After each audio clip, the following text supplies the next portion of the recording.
Thank you very much. I would like also to thank the organizer for the kind invitation. So what I will talk about is related to okay. It's kind of related to the previous talk, so it will be some description, explicit description of the Plancherel formula for a very specific kind of symmetric spaces, so namely GLN of E over GLN of F, where E over F is a quadratic extension. I should say that it is still work in progress, so it is meaning that it is still in the process of being written. I hope to finish it soon. And as you will see, the proofs are not terribly hard, but I mean, okay. So it gives some very nice alignment with the general conjectures of Sakaridis and Venkatesh that we heard about in the previous lecture. Okay, so the setting is the following. We fix a quadratic extension E over F of local fields of characteristic 0, positive integer n, and we denote so to its notation by Gn for GLN. But afterwards I took it was not maybe a good idea because at some point I will write G2, but okay.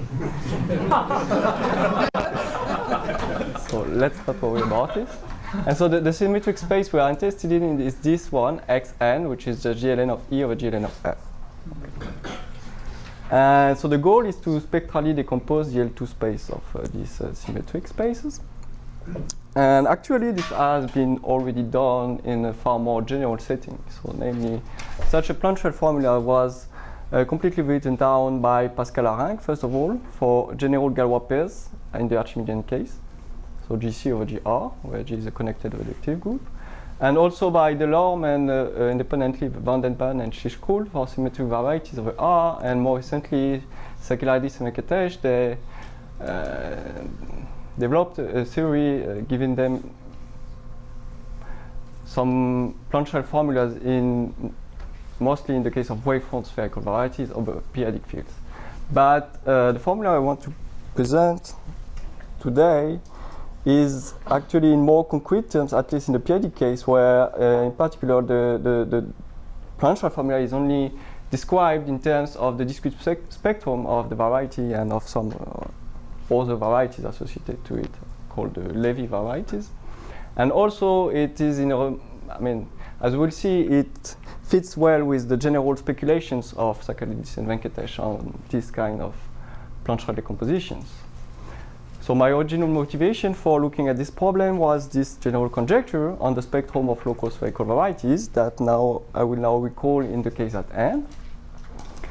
So as was explained in the previous talk, when you start with, say, so this is a homogeneous unimodular spherical variety over my local field, G over H.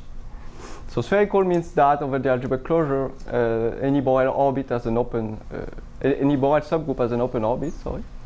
Then you can associate to this. So this was constructed in the paper, in the original paper of Sakaridis and Venkatesh under some assumptions, and it was constructed in another way in a paper of Knopp and Scholke, a dual group, first of all, associated to this spherical variety, G hat. So, and a morphism of this dual group to the dual group of G with an extra SL2 factor.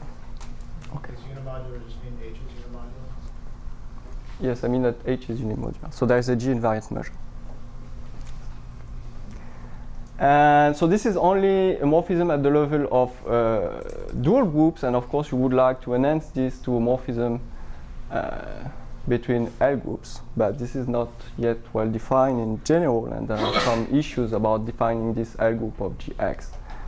But anyway, in the case where we're interested in, Poissard has defined what this L group should be, because he has defined this L group and the morphism between the L group of X and the L group of G for any Galois pairs. So HE over HF, where H is a connected reductive group.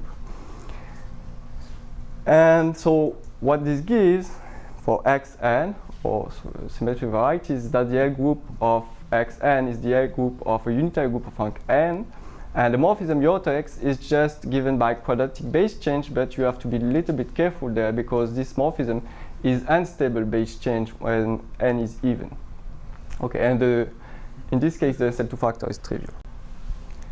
So to avoid speaking about unstable base change, and since I will need this for one of the applications, we'll twist everything by a certain quadratic character. So I define this character on the subgroup GLN of f, which is trivial. So sine of E over f is the quadratic character associated to the extension by local class field theory.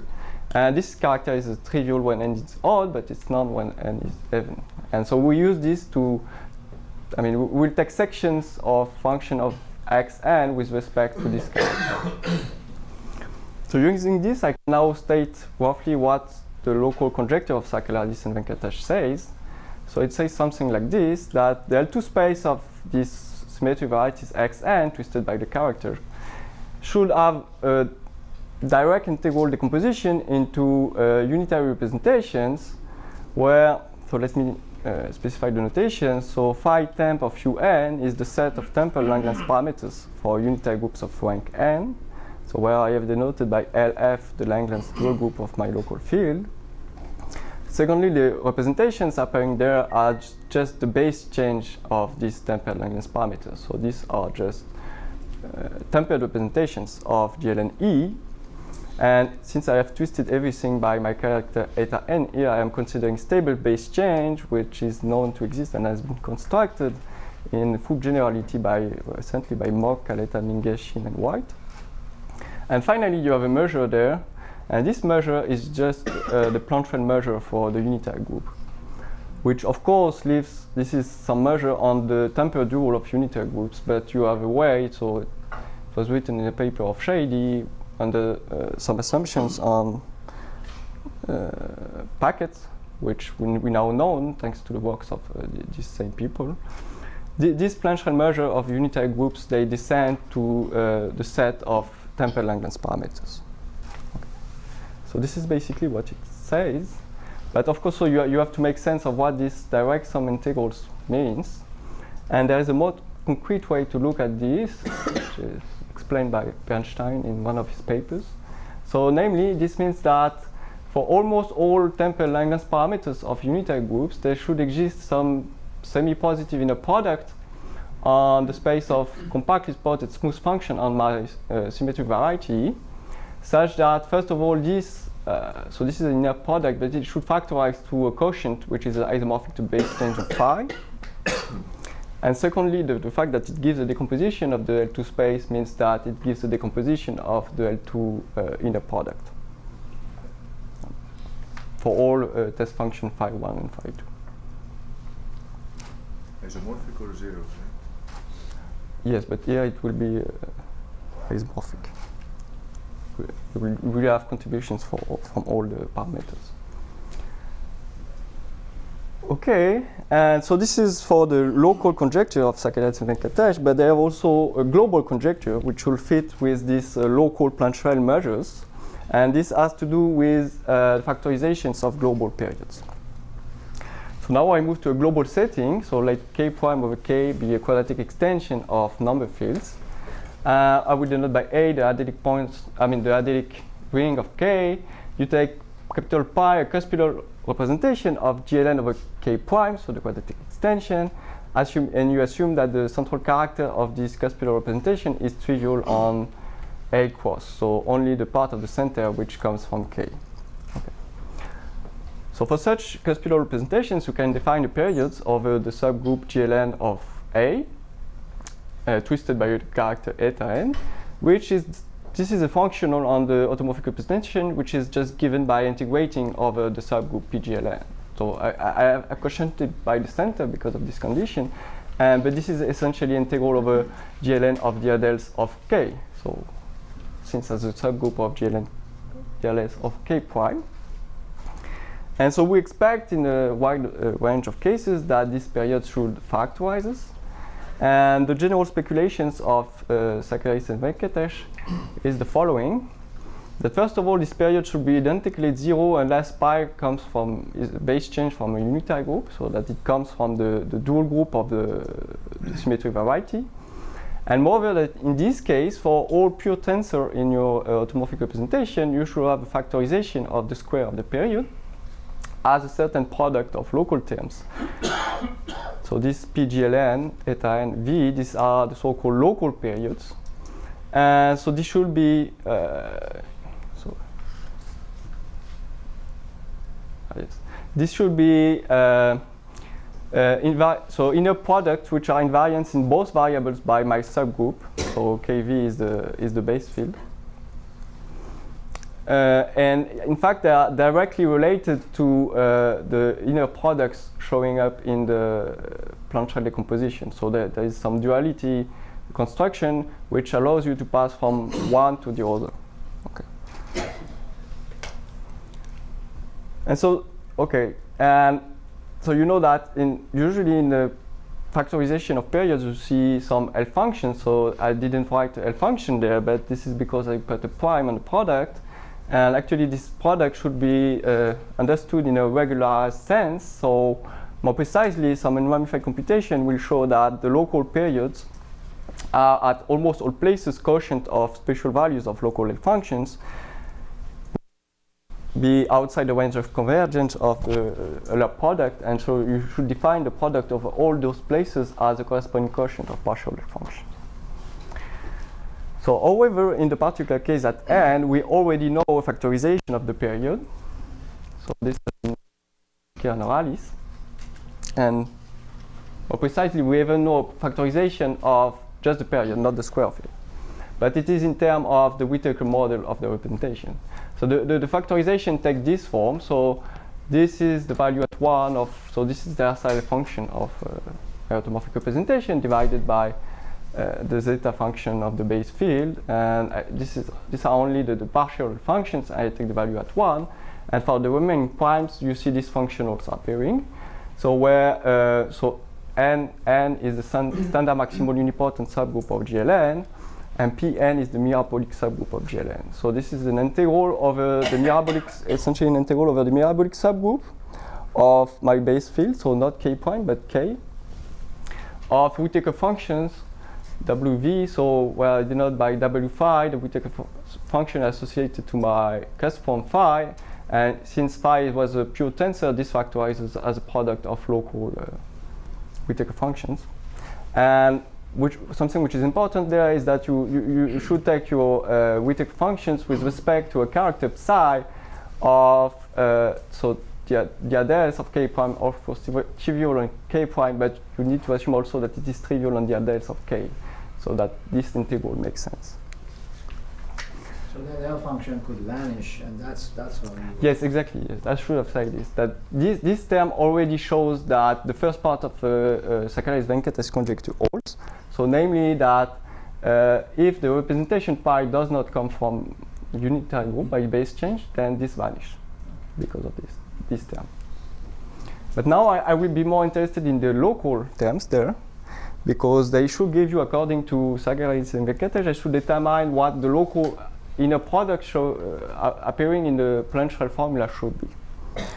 So we can work this out, and the output is this. The inner products giving the local Plancherel decomposition should be given by this formula, where, so first of all, I denote by W pi psi the Whittaker model of pi. So now pi is a local representation. So, and I am summing over an orthonormal basis for a certain scalar product. So there is a natural scalar product on the Whittaker model of a temporal representation given by integrating over the mirabolic subgroup, but of the quadratic extension now, the product of two Whittaker functions. And so what are these functionals beta, and they are given precisely by this integral we show up in the factorization. So namely beta, and so maybe I will write it here because we need to remember. So beta n of a Whittaker function W is given by integrating over the mirabolic subgroup of f. My Whittaker function against the character.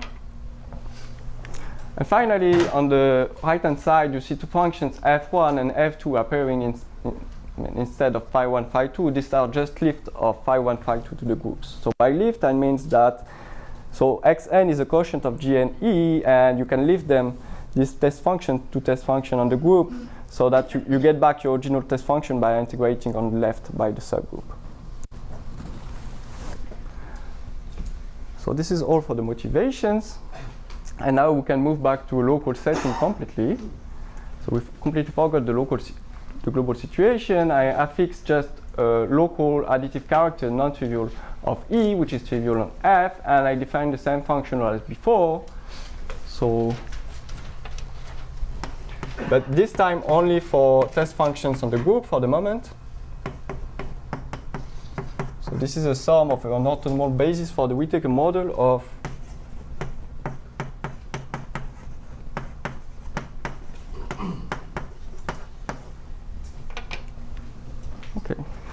So a priori, there is one point that I should have emphasized, that these functionals, they are not obviously invariant by GLN of F, because they're only invariant by the mirabolic subgroup of F.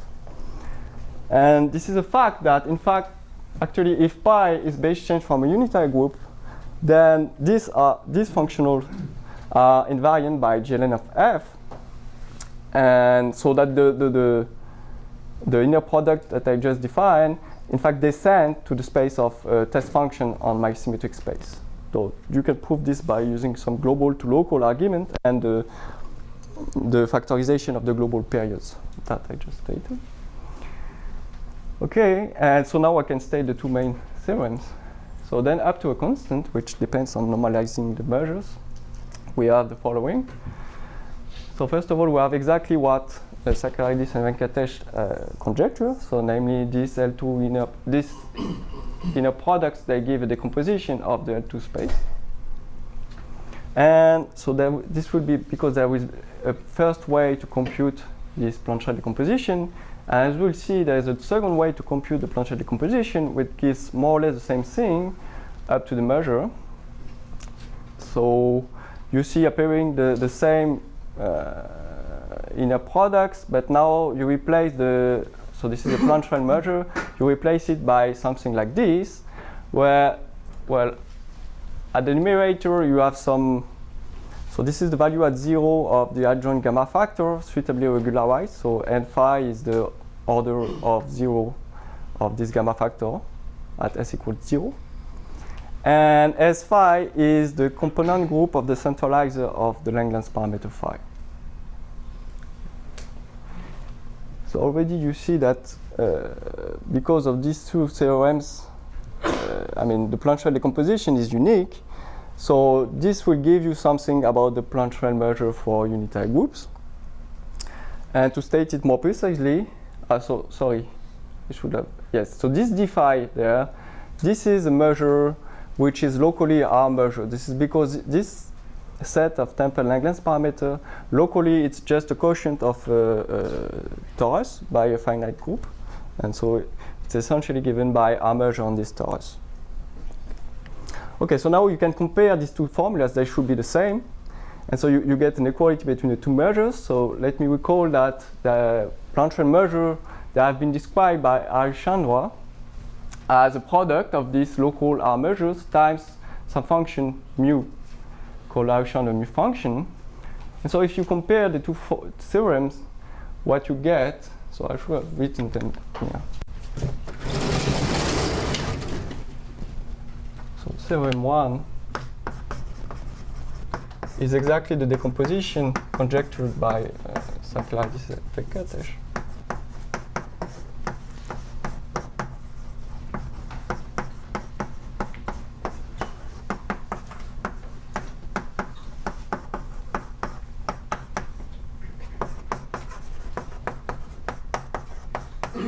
And theorem 2 is the same with a slightly different measures.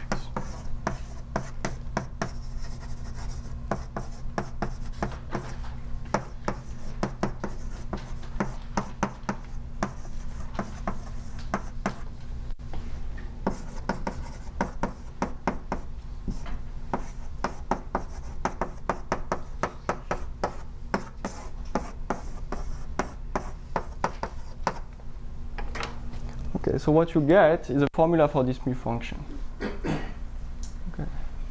And actually, this mu function is made of two main ingredients. So they are the product of local intertwining operators and some formal degree. And so if you specify to the particular case where the parameter is discrete, you get a formula for discrete series representation of unitary groups of the following form. So this is the zero, the gamma, adjoint gamma factors at zero, the absolute value of it, divided by this, the component group of the centralizer of the Langlands parameter of pi.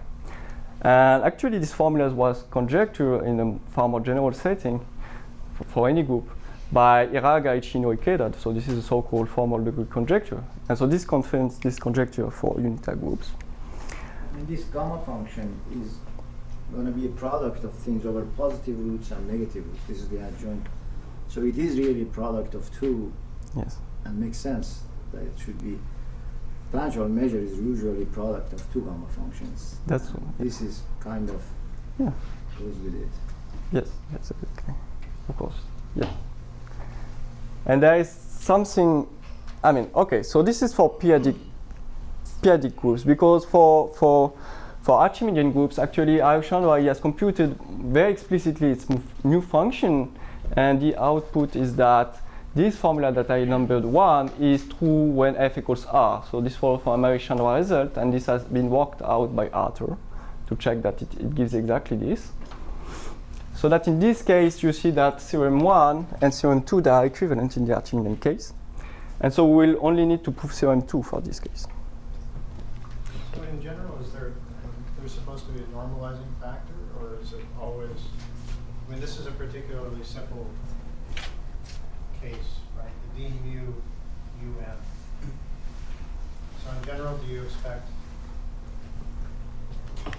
I guess I'm asking, I mean, is that the general form of the conjecture, or is it the general form of the conjecture that there's supposed to be a normalizing factor times d mu un? The general conjecture should give you a formula for the Plancherel measure. Yes. So Shahidi will give you some part, for at least for generic representation, but you still need to figure out what the formal degree is, and then they fit together to give the adjoint term. Okay, so this is the first application, and now I would like to discuss a second application to the so-called Ichino-Ikeda conjecture. And for this, I have to go back to a global setting. So let again k prime over k be a quadratic extension of number fields.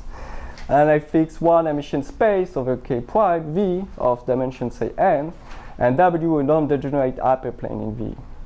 And denoted by g prime the product of these two unitary groups, and h the small unitary group, which you embed diagonally in the product. And so this Ichino-Ikeda conjecture is about a period factorization again. So for pi, a Caspillo automorphic representation of g prime, you can consider the period integral over this subgroup h. So this is given again by integrating with h. And so the conjecture says basically the following. So we have to assume that pi is everywhere tempered. So conjecturally, this means that the Arthur parameter of pi is generic. Then for all pure tensor in your representation, you should have a factorization like this of the period. So again, you have some quotient of partial L functions. So the L function at the numerator is the L function at 1/2 of the base change of pi. But this is really a Rankin-Selberg L function because, okay, G prime is a product of two groups, and the base change is tensor product of two representations of GLN and GLN minus 1. Okay, and the local periods there have a relatively easy description because these are just essentially integrals of coefficients of the representation. And finally, you have an extra factor there, which is interesting, which is that this S pi is more or less, this is between quotes, the centralizer of the Langlands parameter of pi. But we can make sense of it without talking about the Langlands parameter. And so there is an equivalent formulation that we'll need in terms of so-called relative characters. So what are relative characters? These are just distributions, h by h invariant distributions on the group which are very simply related to the period. So these are given by these formulas where you essentially sum the periods of the orthonormal bases. Okay. And so then it's very, I mean, it's an exercise to see that this formula for the square of the period is equivalent to this factorization of relative characters. And there have been quite a lot of work on this conjecture recently, and I will have to review this because the application I have in mind is related to this. So more precisely, work of Jacquet Wallis, Wei Yun, and Wei Zhang. So more precisely, Jacquet and Wallis, they have proposed to attack these Ichino-Ikeda conjectures through a comparison of what are called relative trace formulas. So what are these relative trace formulas? So namely, they are associated to typically one reductive group and two subgroups, and they are living on the double quotients, more or less. So one will be for the double quotient of G prime by my group H that I just defined, and the other will be for another group G quotiented by two subgroup H1 and H2, where G is a product, so GLN and GLN minus 1 over my quadratic extension K prime. This is where the base change of pi lives, actually. H1 is a product of the same general linear groups, but over K now. And H2 is GLN minus 1 over K prime diagonally embedded. And you have to put some extra quadratic character, which is the product of the two characters I defined at the beginning. And so they propose to compare relative trace formula relative to for these triples. And for this, so basically the geometric sides of these relative trace formulas will be some indexed by these double cosets of so-called relative orbital integrals. And so they define first some correspondence of orbits. So between the double classes, at least at the level of geometric quotient. And using this correspondence of orbits, they define a notion of smooth matching locally. So where two functions, so f prime on G prime and f on G, are said to match or transfer of each other if they're, so the relative orbital integrals, they are just given by integrating over the coset. And if these two relative orbital integrals are equal up to some transfer factor for orbits, which corresponds by this bijection, and this is only for regular semi-simple orbits. So this looks like a usual, of course these transfer factors, they will disappear globally, and then you can compare global trace formulas, but the first things you need is to know that the transfer exists, and also you need to know the relevant fundamental lemma, of course. So this relevant fundamental lemma, it has been proved by Wei Yun, and then subsequently Wei Zhang find a clever way to prove the existence of the transfer at the periodic places. And this method of Wei Zhang that have been subsequently extended to Archimedean places by Heng-Sui, with the caveat that this is only for a dense subspace of test functions, but let's not worry about this. So now you have everything you need to compare these global relative trace formulas.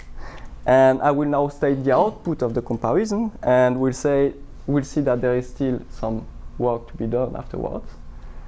So what is the output of the comparison? So I define some relative characters on the side of unitary groups. On the other side, you will also see some relative characters, namely relative characters associated to the periods relative to the two subgroup H1 and H2. So this is defined by exactly the same formula. And the output of the comparison is this now. If you take two factorizable test functions on G and G prime, which match at all places, then you get basically an identity between the relative characters of f and f prime.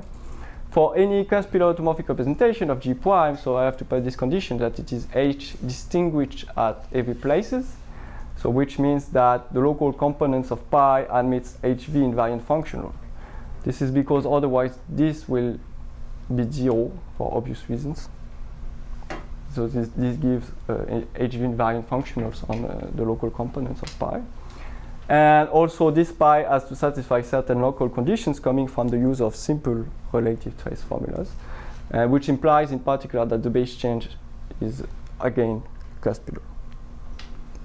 Okay, so what's next? What we wanted at the beginning was a factorization of this relative character J pi, and why we wanted to compare it to this spherical character I of the base change over this product of general linear groups? Well, this is because we know factorization of this relative character. So namely, this follows from the work of Whittaker-Wallis that I have stated at the beginning, giving a factorization, namely of this period over H1. And you have also factorization of the period of H2. This follows from Rankin-Selberg theory, which has been worked out by Jacquet, Piasecki, Shapiro, and Chalika. And the output is some factorization of this global relative character in terms of local relative characters. Okay. Where these local relative characters, they are actually, so this will be important, but I will say it like this. So I will introduce a space X. X is my X, so it's a product of two of my symmetric spaces, so Xn minus 1 and Xn. So this is essentially G over H1. And on this, I take the tensor product of my two inner products. And this gives me inner product on a function X. And this local relative characters that are very simply related to these inner products, they are just given, the product of two is given by averaging these inner products over H2. Okay, basically. And so to get back the original formula of Ichino-Ikeda, what remains to be done is to compare these local spherical relative characters to the original one appearing in the Ichino-Ikeda conjecture. Okay. So this is what I want to talk about. And for this, Wei Zhang has made a very general conjecture. So namely, he has defined explicit local signs, kappa v, whose product is 1. And he has made the following conjecture that we may call a spectral transfer. So it's a spectral characterization of the transfer. So namely, if you take two matching test functions locally, then for all, so this is my notation for a set of HV distinguished tempered representations, so admitting HV invariant functionals, you have the equality between the relative characters up to this sign. And actually, this conjecture, I proved it in a previous paper using two main inputs from Zhang's work, so namely some truncated gem expansions for the relative characters on the GL side, and some compatibility of the transfer with the Fourier transform. But this is not what I want to talk about. What I want to talk about is the relation between this and the local Plancherel formulas. So there is a relation between Zhang's conjecture and the Plancherel decomposition for, so I define X. So X is the product of two of my symmetric varieties. And so the relation is this, theorem 3. So for any place V of K, we have, so this is the Plancherel decomposition, not quite on Xn, but on the product with Xn minus 1, as I said. But we have exactly what is expected by Sakeladis and Venkatesh if and only if you have equality between the local relative characters for matching functions up to a sign, but you cannot determine it. Okay, so only the squares are equal. So this proves Zhang's conjecture up to a sign. Of course, but we don't know that it is exactly the sign defined by Wei. Okay, and so this has two consequences, this theorem. First of all, since, as I said in the previous slide, Zhang's conjecture is now known for periodic fields, this gives us the Plancherel decomposition for this space X. Exactly as in the conjecture of Sakeladis and Venkatesh. And then you can use induction because this is a product of Xn with Xn minus 1. If you know the Plancherel measure decomposition of Xn minus 1, you will deduce the Plancherel decomposition for Xn and so on. And so you deduce exactly theorem 1 for periodic fields. And you can go the other way around, since, as I said, theorem 1 and 2, they are equivalent for Archimedean places. If you assume this theorem 2, that you get theorem 1, and so you get also taking the product Plancherel decomposition for this X. And so you deduce from it the conjecture of Zhang up to a sign at Archimedean places. And when you go back to the original Ichino-Ikeda conjecture, this gives you again up to some undetermined sign, precisely this Ichino-Ikeda conjecture for cuspidal representation pi, which still have to satisfy some local condition coming from the use of simple relative trace formulas. Okay, so now I would like to present some part of the proof, which, okay, I will explain first the proof of theorem 3, And as I just explained, this gives you theorem 1, at least in periodic case, and then I will explain or sketch the proof of theorem 2.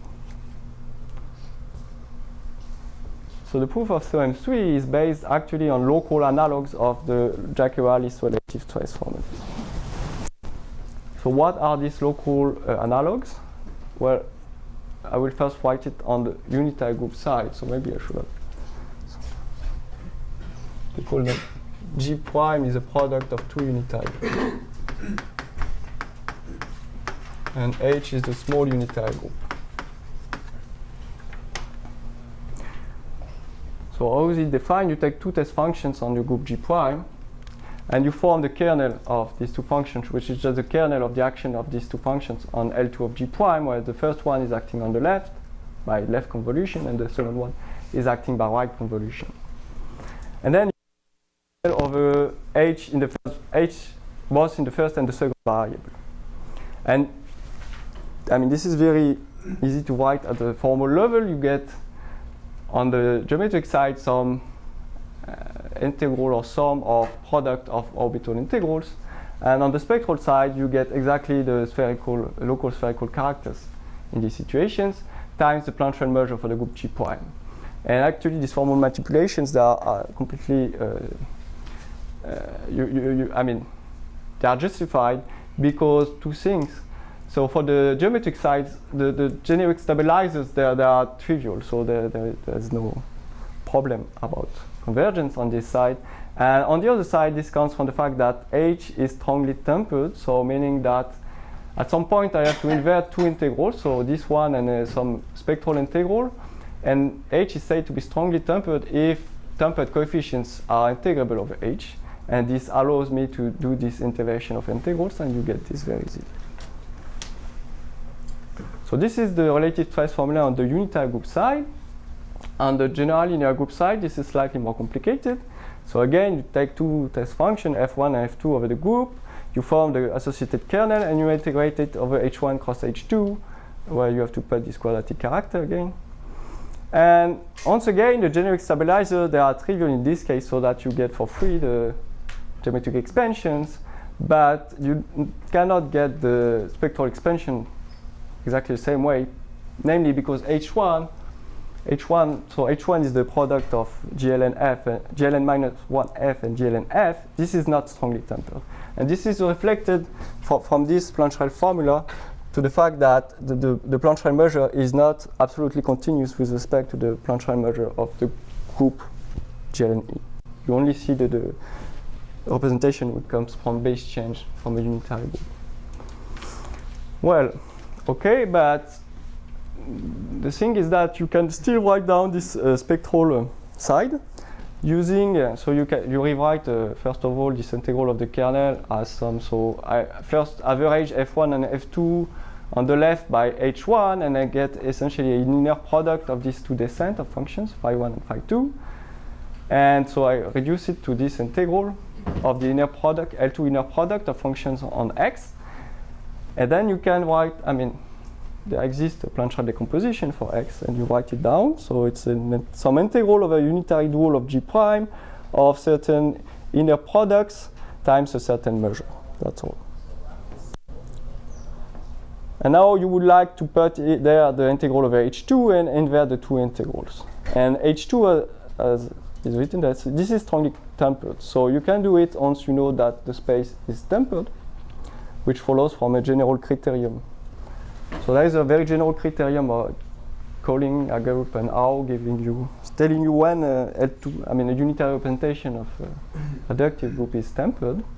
You can check it very easily in this case. And now you can plug in the spectral decomposition of this inner product and invert the integral over H2 with the spectral integral, and what you end up with, I mean, inside what you have done, so I have defined, so PL is for Plancherel, so these are the inner products appearing in the Plancherel measures. We don't know them, which is what we want to determine, but we just, here the H2 at the index means that we have averaged these inner products over H2, that's all. And this is just follows from formal manipulations. Okay. So now we can compare. Now we have a spectral site for the relative trace formula and general linear groups, and we can compare. And so we compare, of course, the geometric sites, and this gives us an equality between the spectral sites. And so comparing the two relative trace formulas, you get that if f1 and f1 prime, and f2 and f2 prime are matching functions, then you get an equality between the spectral sites. But now, okay, so first there is some global to local arguments to argue that this, I mean, what is the transfer of this j pi to the general linear group side? This is up to a constant, the spherical character of the base change. Sorry, what global information are you using? The global comparison of relative trace formulas. So you need to embed some dense subspace of the tempered dual into local components of global Causpillo representations which are distinguished. So this is weak informations, because at the end what we want is a constant which does not depend on pi. Okay. And you plug this into. And the second point that I need is the so-called local Gangos-Poisson conjecture, which says that, namely, so very roughly, that in every tempered L packets for your group G prime, you have exactly one H distinguished representation. So this is not quite true on the nose, because you have to consider some inner forms on this of your unitary groups. But also you need, I mean, I have cheated before in the comparison, you need also to sum the relative trace formulas for unitary groups over all inner forms.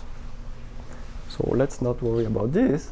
But then this means that you can rewrite your spectral integral on the unitary group side over an integral over tempered Langlands parameters. So I write C5 for C of the unique representation, H distinguished representation in the corresponding packet. And there you get the product of two relative characters on these relative characters I on the GL side. And as I said at some point, the relation between this and the inner products which are appearing in the theorem there is that they're related. You get this product by just averaging these inner products over H2. So basically what you get is more or less what you want, but so you have the constant C phi squared. Okay, so you have two decompositions now, two spectral decompositions, and you can isolate each contributions, and you get an equality between this product. So this is a measure evaluated in inner forms, a measure evaluated in scalar products, which are more or less what we want up to after averaging over H2. Okay. But actually, local Rankin-Selberg theory will tell you that averaging inner products, I mean, coefficients of tempered representations is non-zero. And so that this equality gives you back what you want. So you get this, and this is exactly theorem 3. So namely, this Plancherel measure is exactly what you expect if and only if this constant squared is 1.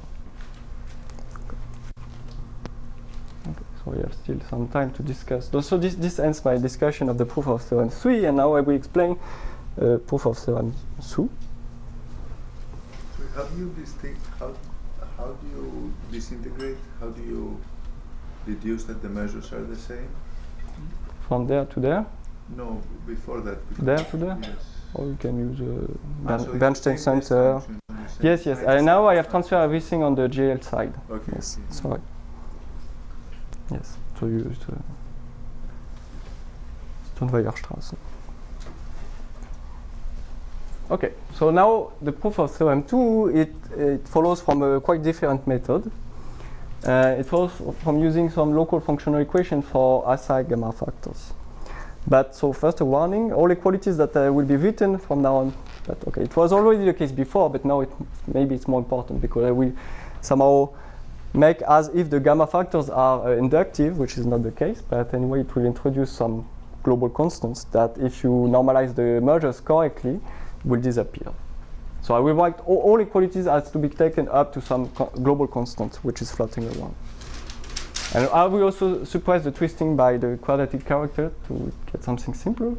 And so the local functional equations, so as I said, the proof is based on local functional equations for the Asai gamma factors given by some twisted Rankin-Selberg integrals. So this, first I define the local zeta integral. So for pi temporal representation of GLN E, W in the Whittaker model of pi, and phi is Schwarz function on Fn, you can define these local zeta integrals. So this depends on one parameter S, and the integral converge for real part of S strictly positive, and you have more morphic continuation. And now you have a functional equation which has been written by Cable between the value at 1 minus of your zeta integrals and the value at S, where you have to move from your representation to the dual, so there is a natural transformation on the space of Whittaker models there. And phi hat is the Fourier transform of phi. And there you see some gamma factor appearing, but I put RS because this is defined, this gamma factor is precisely defined by this equality, so this is some kind of Rankin-Selberg Asai gamma factor of pi. But, okay, we know that it's more or less the same as the, let's say, the Artin gamma factor by using some comparison of Anadan, Davardhanan, and Ryan between these Rankin-Selberg gamma factors and the Shady gamma factors.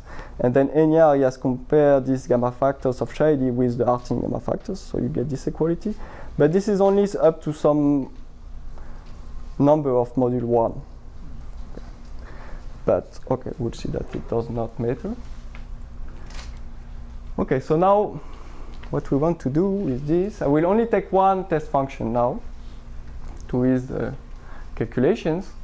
And on my symmetric space Xn, and I take f to be a lift of this function. So again, it means that phi is given by integrating f on the left.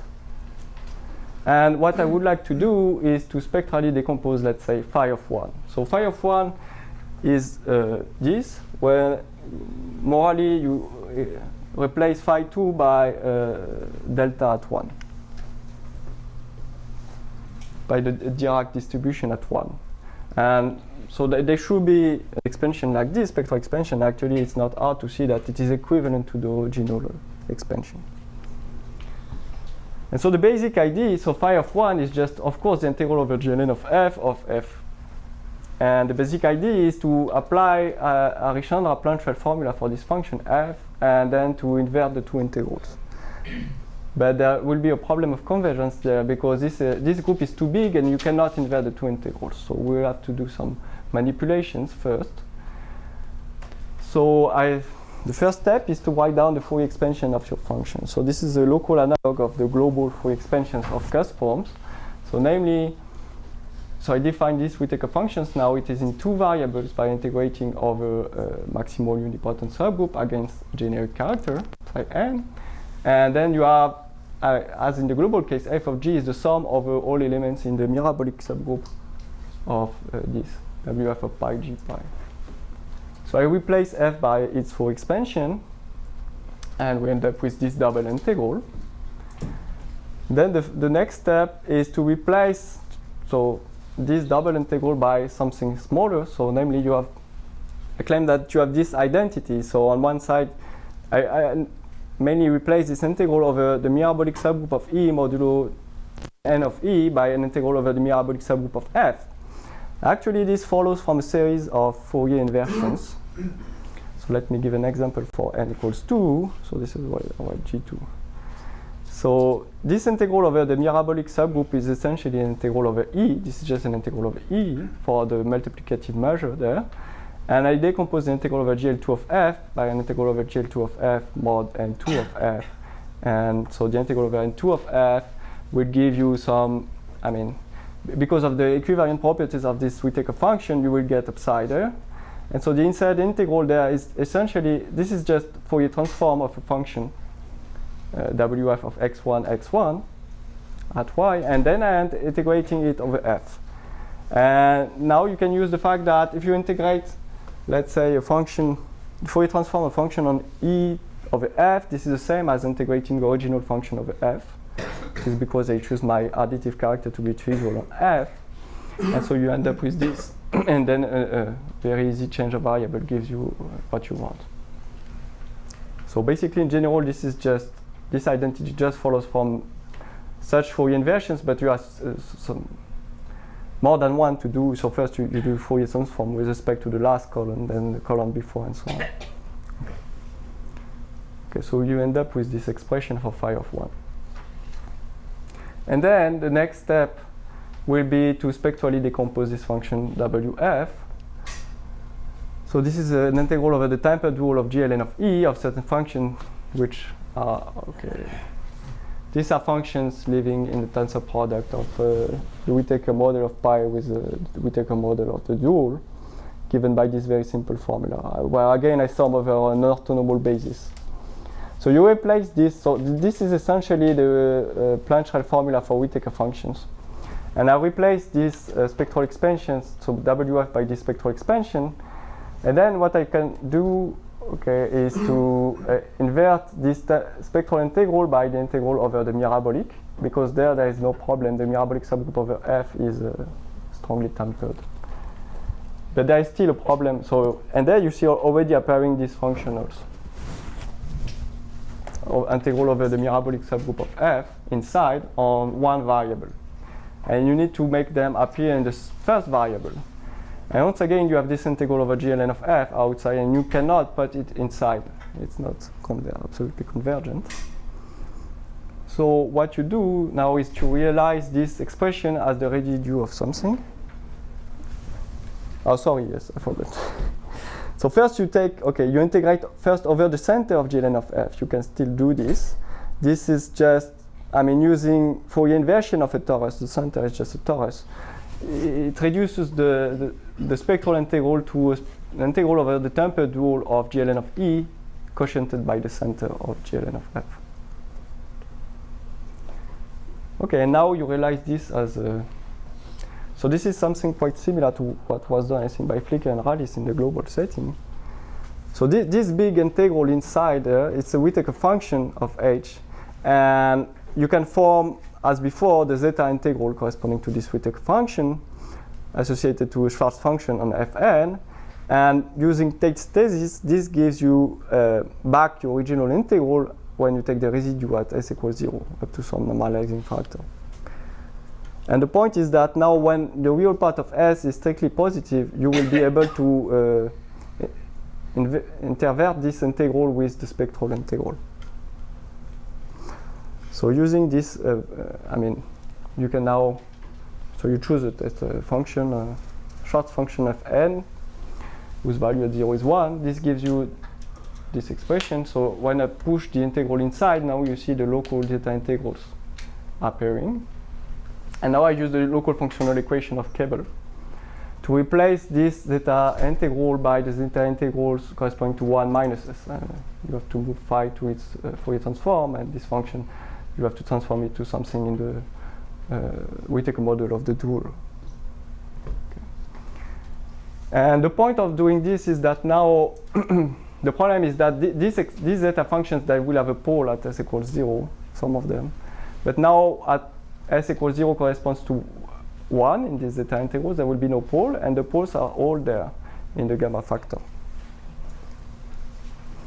And still you have the Plancherel measure there of GLN E essentially, but we know a formula for it. So this follows from a work of Shahidi for normalization of the local intertwining operators, work of Silberger and Zink on the formal degree for representations of GLN. So basically you have something with no poles there, and here you have something which might have poles, but you know precisely, I mean, zeros of this kind of gamma factors, you can tell precisely where they are depending on pi, more or less, depending on the conjugate duality properties of pi. So you have to compute something like this. So this is the expression. I replace this sum by some function f, which is analytic in the neighborhood of the tempered dual. Does a joint mean the same on top and in the bottom? No. This one is for GLN E, and this one is for UN. Yes, that's all. Okay, so you end up to have to compute something like this. And okay, I don't know a clever way to do it, but at least it's doable. You just have, basically the idea is to shift the contour. There you are integrating over a unitary axis. You move it a little bit, but when S is very close to 0, you will collect poles. So you have to figure out what these poles are, and this depends basically on the zeros of these gamma factors. And I mean, once you have moved the contour of integration to something which is off the unitary axis, the expressions you get at the end will have no pole at S equals 0, so you will only see contributions from the poles you have collected during this contour shift. And you can do this, and the output is precisely more or less what we want. So basically we are integrating over this measure that appears here. And so let me explain very roughly how do you get this quotient. So this comes from the following equality. So I mean, of course, so at the numerator you will get this regularized gamma factor at 0 of the adjoint gamma factor of pi, and at the denominator you will get the regularized gamma factor at 0 of the aside representation. But still you have an extra contributions which come from the kernel when you go from a ramified character of E cross by restriction to F cross. So this comes from the fact that the natural variable of integration of this temper dual is over unramified characters of E cross. And sometimes when the extension is ramifies, this says that, this comes from the difference between taking a residue of a function at S and residue of a function where you replace the variable by 2S. Okay. And you can check now that this formula holds. So this S phi is just a power of 2. Okay. So we end up with more or less what we wanted. Okay. Okay. Sorry, I should say that everywhere you have some undetermined sign, which comes basically from the fact that the Rankin-Selberg, you don't know that the Rankin-Selberg aside gamma factors coincide with the Artin ones. But, okay, nevertheless, at the end, we'll see that this must be 1 because the Plancherel measure is positive. So. I have a student who works on that, so you may get it. Ah, okay. For shady gamma factors? Well, I mean, we show that they are Artin. For shady or okay. I think there is also an undetermined sign when you compare with shady gamma factor. Even in this case. Yes.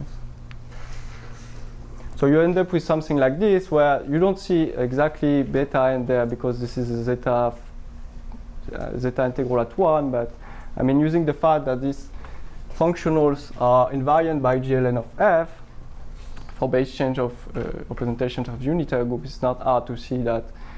I mean, you get beta and up to a sign again. Actually, this sign is known to be +1 for periodic fields by work Omer often. But, I mean, we already have an undetermined sign there. So, and finally, we can get rid of this undetermined sign by using a positivity argument for the Plancherel measure. And so this gives us more or less this, when phi 2 is the Dirac distribution. Okay, so that's it. Thank you for your attention.